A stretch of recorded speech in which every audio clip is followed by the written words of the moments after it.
मित्रांनो, बॉलिवूडचा धुरंधर अर्थात रणवीर सिंग सध्या मोठ्या संकटात सापडलाय.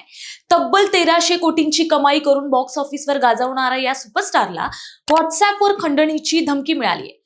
ज्या रणवीरने आपल्या अतरंगी स्टाईलने प्रेक्षकांना जिंकलं, त्याच्याच घराबाहेर आता पोलिसांचा कडक पहारा आहे. मुंबई पोलिसांनी हे प्रकरण गांभीर्याने घेतलंय.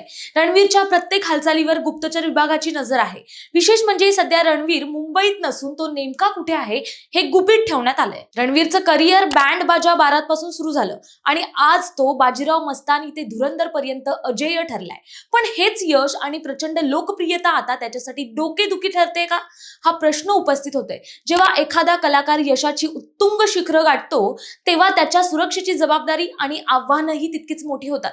ही सिनेसृष्टीतली यशाची एक गडद बाजू आहे. गेल्या काही महिन्यांपासून आंतरराष्ट्रीय टोळ्यांकडून धमक्यांचे फोन येत आहेत. त्यामुळे पोलिसही सतर्क झालेत. आता रणवीरला कुणी धमकी दिली, का धमकी दिली हे अद्याप समोर आलेलं नाहीये. मात्र धुरंधरला आलेल्या धमकीमुळे बॉलिवूडचं टेन्शन वाढलंय.